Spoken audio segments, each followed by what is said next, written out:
Hello everyone, welcome to the channel. बहुत दिनों बाद मैं वीडियो रिकॉर्ड कर रहा हूँ। एक्चुअली कुछ टेक्निकल इश्यूज़ और मेरी तबीयत भी ठीक नहीं थी, इस वजह से वीडियोस नहीं आ पा रही थी। और आज की जो वीडियो है, जैसे मैंने लाइव करना था, वो टेक्निकल इश्यूज़ की वजह से हो नहीं पाया। तो मैंने जो आप लोगों से प्रॉमिस किया था कि मैं आपको सैम्पल पेपर सॉल्व करवाऊंगा, तो मैं वो करवाने जा रहा हूँ। आज मेरा टारगेट है कि मैं आपको सेक्शन ए सॉल्व करवाऊंगा कम से कम टाइम में। और जो सैम्पल पेपर मैं सॉल्व करवा रहा हूँ उसको आप डाउनलोड कर सकते हो डिस्क्रिप्शन में से।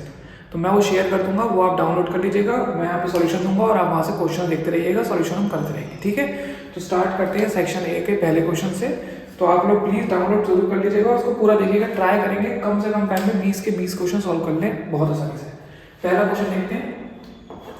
पहला क्वेश्चन आपसे ये कह रहा है कि एक फिगर दे रखी है आपको, और ये इसमें सबसे बड़ी प्रॉब्लम आपको ये है कि आपको सिर्फ क्वेश्चन करना होता है जल्दी से जल्दी। इसमें कोई आपको बहुत अच्छे से लिखने की तरीका नहीं है। आपको समझ में आ गया क्वेश्चन, आप ऐसे कर सकते हैं।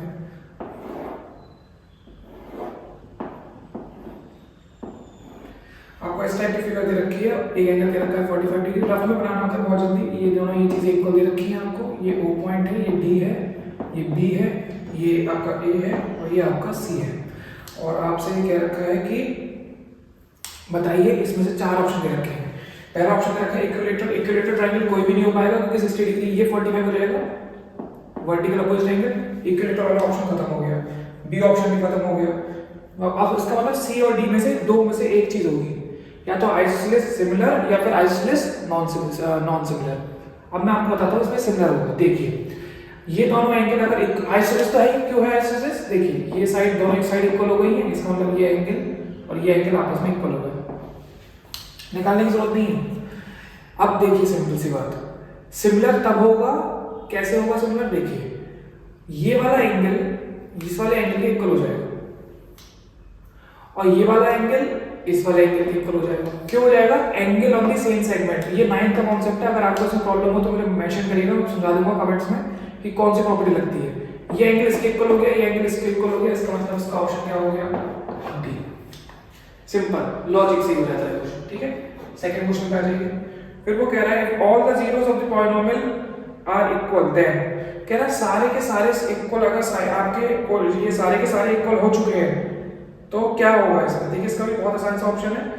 ये आपको याद होना होता है कि सी और ए के सेम साइन होता है। सी और ए जो होता है उनका सेम साइन होता है अगर आपके इक्वल होते हैं, ठीक है। ये सिर्फ थ्योरी वाले क्वेश्चन है आपके। थर्ड क्वेश्चन देखिए। अब थर्ड क्वेश्चन है लीनियर का। I am 3 times age old my son. देखिए सन से कंपैरिजन हो रहा है, जल्दी से लिखेंगे। सन की एज x और जो आई कह रहा है उसकी एज करेगी 3x। सिंपल सी बात। 5 इयर्स लेटर, 5 साल बाद सन कितना हो जाएगा? 5 साल बाद x + 5 क्योंकि 5, और आई भी कितना हो जाएगा? 3x + 5। अब देखते हैं आगे क्या कह रहा है। वो ये कह रहा है आई यानी कि मैं, I shall be 2.5 times of my son। 2.5 times यानी कि 5/2 लिख लीजिए, 2.5 टाइम्स तो इजी रहेगा। 500 टाइम्स टाइम 2x + 5 मल्टीप्लाई करवा दीजिए। 6x + 10 = 5x + 25। क्या आंसर आ जाएगा? बहुत आसानी से आंसर आ गया आपका 15। तो x की वैल्यू 15 आ गई तो i की वैल्यू 45। क्या पूछा था आपसे कि माय प्रेजेंट एज, तो इसका आंसर क्या आ जाएगा आपका? b। खत्म। देखिए हो गया, थर्ड का आंसर हो गया आपका b। सॉल्व करवाते हैं आपको आगे। फोर्थ क्वेश्चन आपसे कह रहा है इफ x माइनस, देखिए x इक्वल्स टू -1 और y जो है वो ग्रेटर देन 0 है। सबसे बड़ी बात है x + y = 0 हो गया क्योंकि y इधर आ जाएगा। ये आपको समझना था। अब देखिए कह रहा है कौन कौन से इसमें से ऑप्शन गलत हो सकते हैं। तो देखिए b तो ठीक होगा बिल्कुल, x y लेस देन 0 होगा, ये भी सही है क्योंकि अगर y नेगेटिव है और x पॉजिटिव है तो दोनों को मल्टीप्लाई करवाएंगे तो नेगेटिव से कम ही आएगा। फॉर एग्जांपल x की वैल्यू ले लीजिए 2 तो y की वैल्यू क्या आ जाएगी? -2। एग्जांपल बता रहा हूं मैं। तो इसका मतलब x y की अगर मल्टीप्लाई करवाएंगे तो क्या आएगा? -4 जो कि लेस देन 0 है। ये ऑप्शन भी नहीं है। और आपका डी ऑप्शन भी नहीं होगा क्योंकि अगर इसको स्क्वायरिंग कर देंगे तो प्लस हो जाएगा। डी ऑप्शन भी नहीं है। ऑप्शन कौन सा है आपका? सी। मैं सॉल्व भी करके दिखाता हूं। सी है इसका आंसर। कैसे है देखिए, 1/x - 1/y सॉल्व करिए। y - x/x ये 0 हो ही नहीं सकता क्योंकि x + y 0 है। अब x की जगह रख दीजिए माइनस वाई रख देते हैं, माइनस माइनस वाई कितना हो जाएगा 2y, और x की जगह यहाँ y रख देंगे तो कितना आ जाएगा माइनस का y स्क्वायर, y से y कट जाएगा 0 तो नहीं आना, तो इसका मतलब सी इसका ऑप्शन खत्म। फोर्थ क्वेश्चन का आंसर, फोर्थ ऑप्शन क्या हो गया आपका सी। सिंपल क्वेश्चन था, कोई इशू नहीं था। देखिए ठीक है, तो अब आप ये क्वेश्चन आपने कर लिए होंगे, समझ में भी आ गए होंगे, स्क्रीनशॉट निकाल लीजिए, मैं इसका हटा रहा हूं।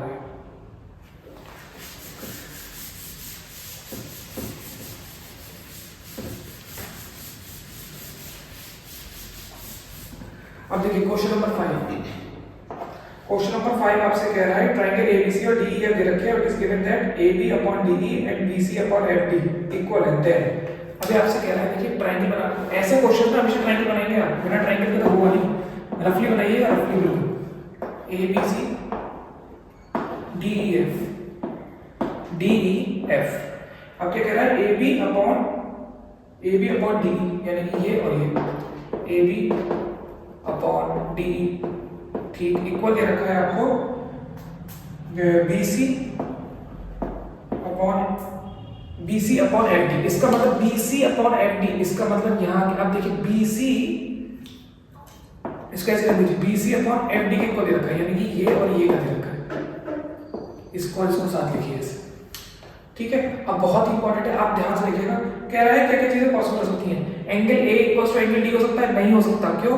देखिए ये वाला एंगल दो साइड के बीच में आ रहा है और ये वाला एंगल दो साइड के बीच में आ रहा है, यानी कि एंगल B और D इक्वल होगा, एंगल B और एंगल D इक्वल होगा। अब देखते हैं कौन कौन सी हमारे पास B और D ऑप्शन में है, नहीं है, दीस आंसर बहुत इंपॉर्टेंट है। आप ट्रायंगल बनाएंगे जल्दी से देखेंगे A और D ना, दो साइड्स के बीच का एंगल कौन सा है यहाँ पे B, यहाँ पे कौन सा है D, इसका मतलब B और D आपस में इक्वल हो जाएंगे।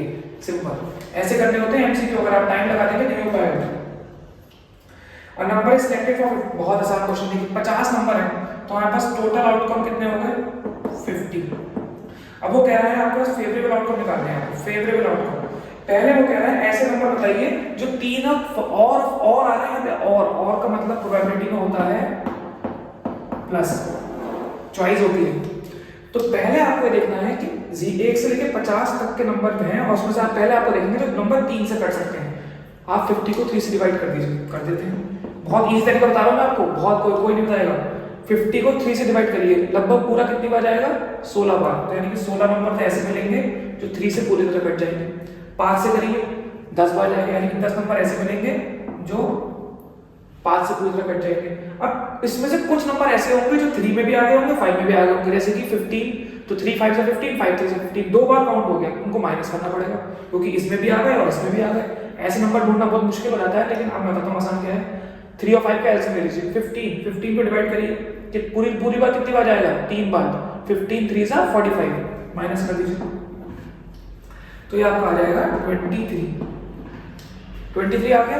प्रोबेबिलिटी निकालनी थी बस, तो फेवरेबल कितना है 23, टोटल कितने हैं 50, आंसर आ गया 23/50, तो इसका आंसर आपका हो जाएगा सी। इसका आंसर हो गया सी। देखिए बहुत आसान, बहुत ही अच्छा तरीका है कोई करने का जो मैंने आपको बताया है, ठीक है। ये हो गया आपका। अब नेक्स्ट क्वेश्चन है 7th। नेक्स्ट क्वेश्चन है 7th क्वेश्चन में आपसे कह रहा है साइन अल्फा दे रखा है, तो साइन अल्फा इक्वल्स टू 1/√2, 1/√2। अब सबको पता होता है कि 1/√2 कब होता है साइन 45 डिग्री, तो अल्फा की वैल्यू कितनी आ गई 45। जल्दी से इतना सा कर दिया आपने। फिर वो आपसे कह रहे हैं tan बीटा, और tan बीटा दे रखा है आपको, tan बीटा दे रखा है 1, और ये भी कब होता है नहीं लिखी, tan 45 पे होता है 1 वैल्यू, बीटा की वैल्यू कितनी आ गई 45।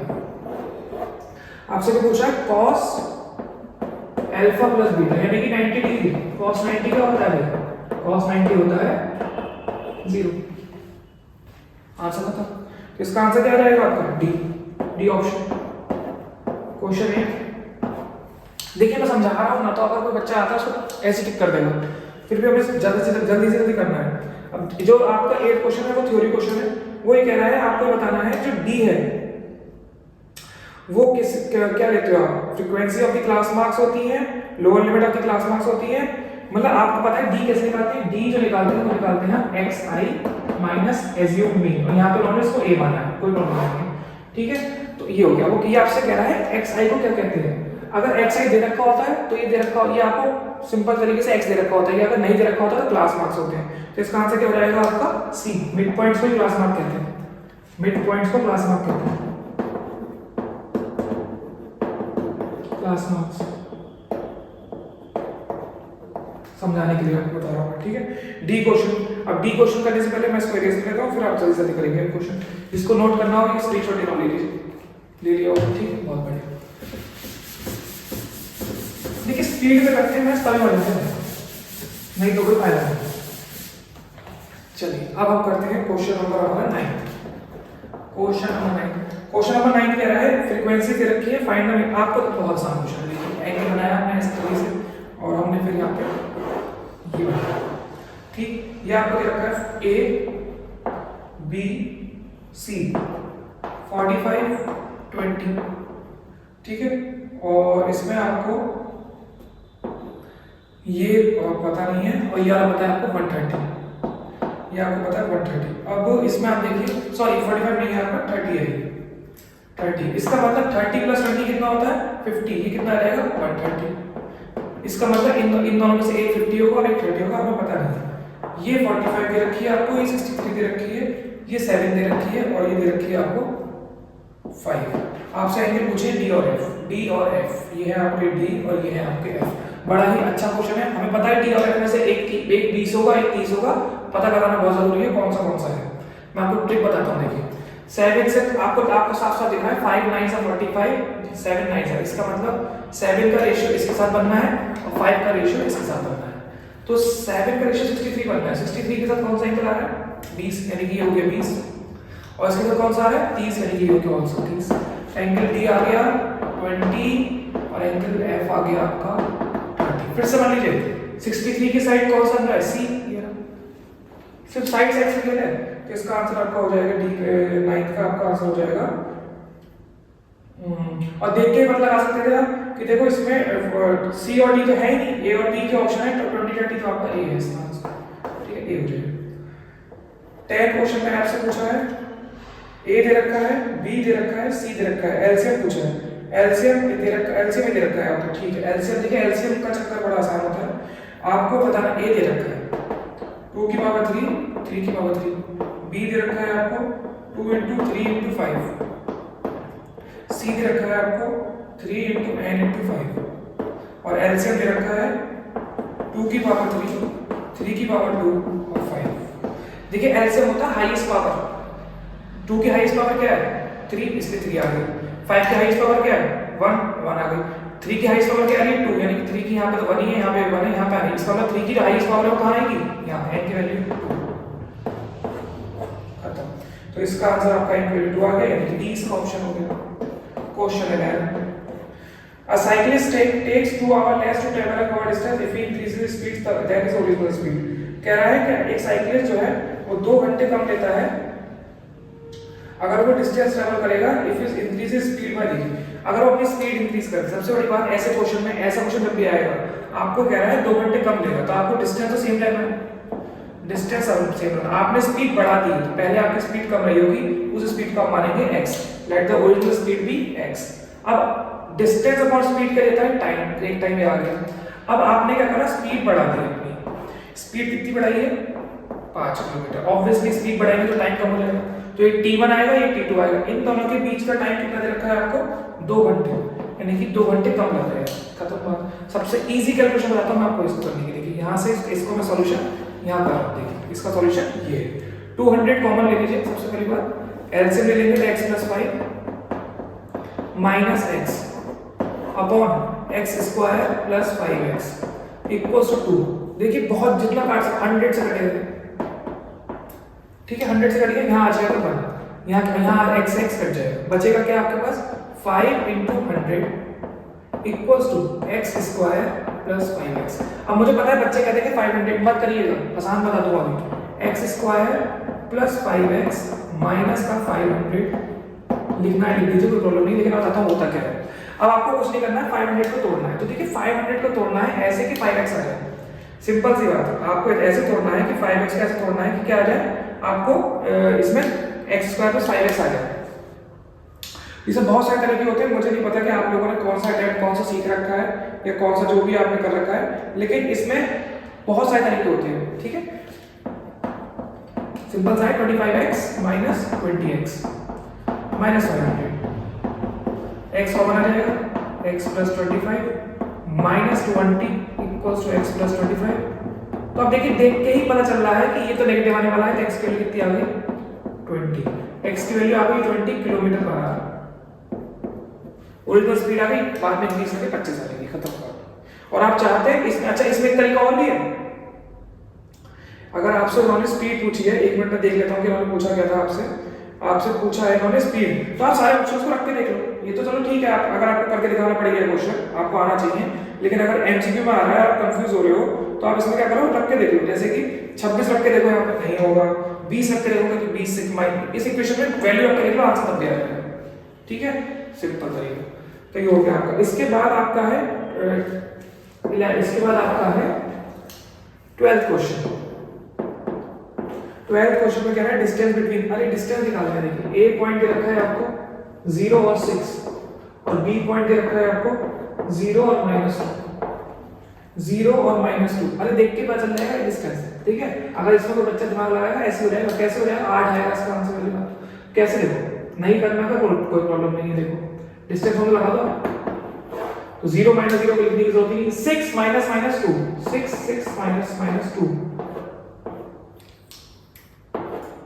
का होल स्क्वायर, तो कितना आ जाएगा आपका 8 का स्क्वायर बाहर निकल जाएगा 8, तो 8 यूनिट्स आ गए,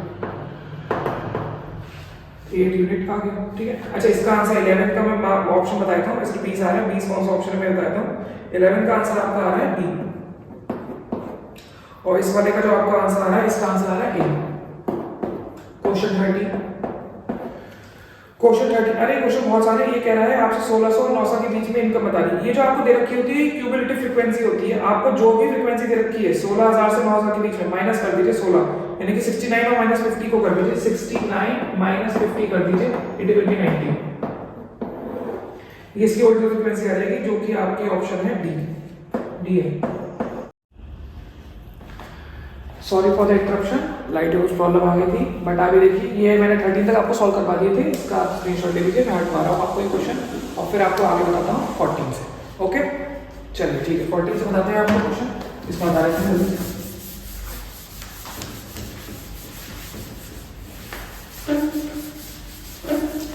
ठीक है, 14 से बताते हैं। 14 क्वेश्चन आपसे बहुत ही आसान question, 7 tan theta equals to 4, और वो आपसे कह रहा है आपको निकालना है 7 sin theta minus 3 cos theta, 7 sin theta plus 3 cos theta. देखिए इसको तरीका था ना, बहुत बड़ा तरीका आपको सबसे पहले क्या करना है, tan थीटा की वैल्यू निकालनी है। tan थीटा क्या आ जाएगा, 7 का आ जाएगा 4/7। आपको यहाँ से cos कॉमन ले लेना है। cos कॉमन लेने का मतलब है कि यहाँ पे sin theta upon cos theta, वैसे तो ये आप मैं आपको समझा रहा हूँ और रिलेट कर सकते हैं, 7 sin theta cos theta plus 3। अब आप कहोगे cos थीटा कहाँ चला गया, यहाँ से कॉमन लिया, यहाँ से भी कॉमन लिया, cos थीटा से cos थीटा कट गया। sin theta upon cos theta क्या होता है, tan theta, sin theta upon cos theta क्या होता है, tan थीटा।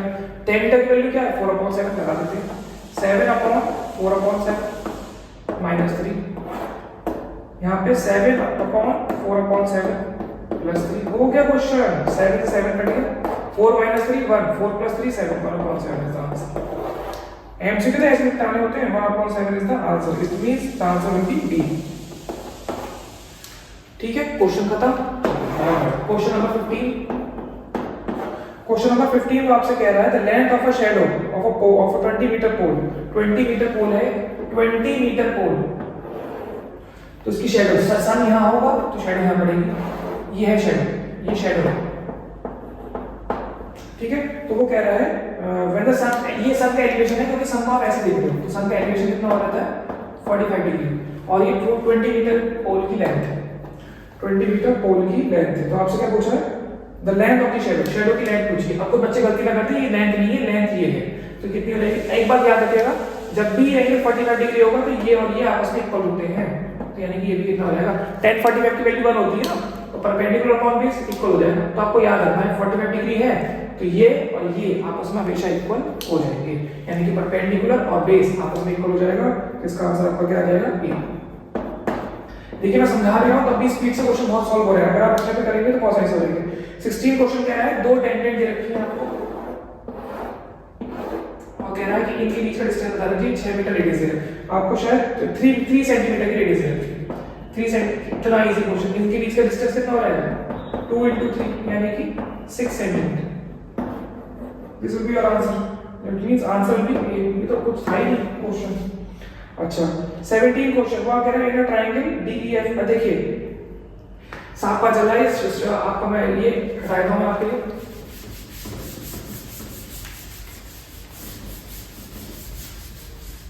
ये क्वेश्चन अच्छा नहीं है एक्चुअली, मतलब ठीक ठाक है, लेकिन इसका डायग्राम बहुत इंपॉर्टेंट है बनाना। ABC का triangle, ABC triangle, ABC DEF वाला मिड पॉइंट। अब D किसका मिड पॉइंट है? इसका।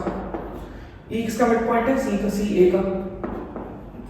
और F किसका मिड पॉइंट है? BC। ये F किसका पॉइंट है? आपका AB का मिड पॉइंट है।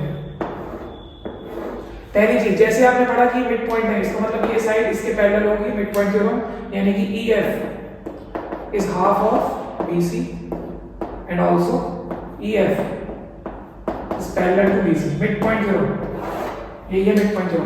सिमिलरली ये इसके हाथ हो जाएगी, पैरेलल हो जाएगी, ये इसके हाथ हो जाएगी, इसके पैरेलल हो जाएगी, यानी कि ये और ये और ये और ये, यानी कि आपका ये सभी हो जाएगा। सिंपल सी बात, ठीक है। अब इसमें आपको क्या करना है, आपसे पूछा है कि AB upon DE, AB upon DE, वो तो होने के बिल्कुल 1/2 रेशियो आना है, तो रेशियो बता रहा हूं।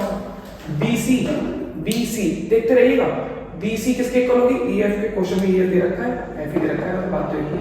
और आपको दूसरी दे रखा है CA इस FD के इक्वल दे रखी है। देन कह रहा है ट्रायंगल BCA यानी कि ABC is congruent to FDE। अब इसका नेमिंग ध्यान रखिएगा, BCA ये कह रहा है वो, और वो क्या कह रहा है? FDE। अब देखिए उल्टा बना है, इसको बना के देख लीजिएगा, BCA ये रहा और FD ये रहा। तो पहले के लिए है B और यहाँ क्या आ रहा है? पहले F। चलो ठीक है, तो इसमें एक तो ये ऑप्शन हो रहा है। दूसरा कह रहा है CBA equals to FDE, CBA और FDE। अब खुद देखिए CBA FDE, नहीं ये तो नहीं।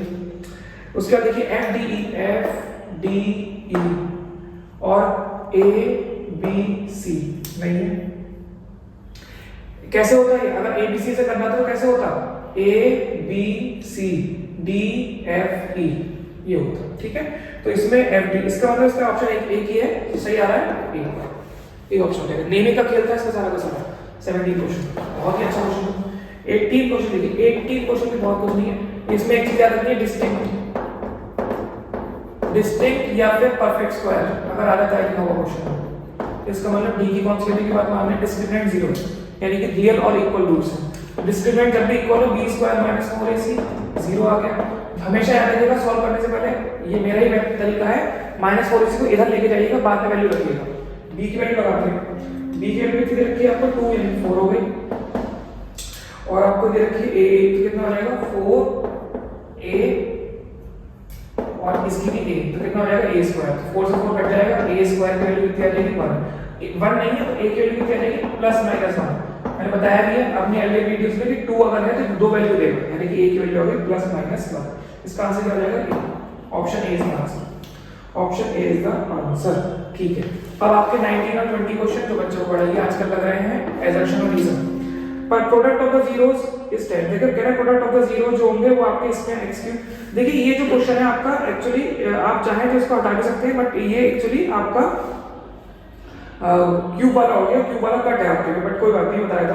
Product of the zero x³ - 3x² - 7x - 10, तो ठीक है। Product of the zeros cube वाले में जो होता है, क्यूब वाले का जो प्रोडक्ट ऑफ द जीरोस होता है वो होता है माइनस का d/a। तो माइनस का d/a होता है, तो बिल्कुल ठीक आ रहा है, -10 सही आ रहा है, तो ए ऑप्शन ठीक है इसका। Product of the zeros of a point of ये भी ठीक है, ये भी ठीक है, लेकिन हमने इसका मतलब ए ऑप्शन एजर्शन भी सही है और रीजन भी सही है, लेकिन मैंने हटाया था, पर कंफ्यूज रहा कौन सा ऑप्शन है। एजर्शन भी ठीक है, रीजन भी ठीक है। एजर्शन क्यों सही है, इसी फॉर्मूले से देखो किताब में 10 आ रहा है। रीजन के जो है इंडिविजुअल ठीक है अपना मेथड कि अगर क्यूबिक क्वाड्रेटिक पॉलिनोमियल है तो उसका जो प्रोडक्ट होता है c by a से निकलते हैं, लेकिन c by a से यहाँ पे नहीं निकल रहे हैं, इसका मतलब बी ऑप्शन हो जाएगा। आपस में दोनों ठीक है, लेकिन उसका रीजन वो a b का रीजन नहीं है, ठीक है। Two identical solid cubes of 5 cm are joined. Total surface area of the cube of the resulting cuboid is this. देखिए इसका रीजन तो ठीक है, रीजन का जो इंडिविजुअल तरीका है वो तो ठीक है, आपको चेक करना है कि ये ठीक है कि ठीक है। सॉलिड क्यूब को जब ज्वाइन करेंगे end to end, solid cube को जब ज्वाइन करेंगे तो उनका टोटल सरफेस एरिया क्या आएगा। देखिए अगर आप क्यूब्स को ज्वाइन करेंगे, आप सामने से देखेंगे तो क्यूब ऐसे दिखेगा आपको। 3 क्यूब को ज्वाइन कर दिया, 5 5 5, तो 5 5 5, और सब हाइट सेम है, लेंथ बढ़ेगी, लेंथ तो इसका मतलब लेंथ हो जाएगी आपकी 5, ब्रेथ सॉरी 15 हो जाएगी, ये हो जाएगी 5, और हाइट ऑलरेडी कितनी रहेगी आपकी 5। आपसे पूछ रहा है कि इसका जो क्यूबॉइड का आपका सरफेस टोटल सरफेस एरिया, तो यानी कि LB LH BH ये निकाल के देना पड़ेगा। देख लेते हैं, 15 को मल्टीप्लाई करेंगे 5 से 75, L और B की मल्टीप्लाई ये आपका LH, फिर से करेंगे 75 और B और H की मल्टीप्लाई करेंगे 25, तो ये कितना आ जाएगा आपका 75 75 कितना होता है 150 150 और आपका 175 करेंगे 350, तो आपको क्या दे रखा है 350 सेंटीमीटर स्क्वायर दे रखा है, ठीक दे रखा है, बिल्कुल ठीक दे रखा है। टोटल सरफेस एरिया दे रखा है 2LB LH BH, 2LB BH और LH, ठीक है भी ठीक दे रखा है। इसी से हमने यूज करके निकाला ए ऑप्शन, इसी के हेल्प से हमने निकाला है, तो ये आपका ऑप्शन हो जाएगा, ठीक है। कोई डाउट नहीं होना चाहिए, आराम से क्वेश्चन हो गया, ठीक है। तो देखिए हमने आराम से 20 की 20 क्वेश्चन सॉल्व कर दिए, जिसमें मैंने आपको एक्सप्लेन भी करा है। आप जब इंडिविजुअल एग्जाम में सॉल्व करेंगे तो और भी स्पीड से कर सकते हैं, अगर आपको क्योंकि एक्सप्लेन नहीं करना है वहाँ पे, आपको जल्दी जल्दी सॉल्व कर देना है, ना ही आपको ऐसी वीडियो बना के वहाँ पे बनानी है, तो बहुत सारी सॉल्व कर सकते हैं। सेक्शन ए आपका कंप्लीट हो गया 20 मार्क्स का। नेक्स्ट वीडियो में विल डू सेक्शन बी करेंगे हम, ऐसे करते करते हम सेक्शन ए तक करेंगे। इसमें पूरा मैंने सैम्पल सॉल्व आपको भेज सेंड कर दिया है उस पर डिस्क्रिप्शन पे, तो उसको चेक कर लीजिए। मुझे बताइए कैसी लग रही है ऐसी वीडियोस, और जल्दी मुझे बताइए कि आपको और किस टाइप की वीडियोस देखनी है। कोई चैप्टर अगर आपको टॉपिक चाहिए तो इसके साथ साथ मैं नेक्स्ट वीडियोस वो भी ले आऊँगा साथ में, साइड में साइमल्टेनियसली चलती रहेंगी, जो आपको चैप्टर समझने में इशू आ रहा है, ठीक है। तो चलिए नेक्स्ट वीडियो में मिलते हैं, जब तक के लिए bye bye, thank you so much.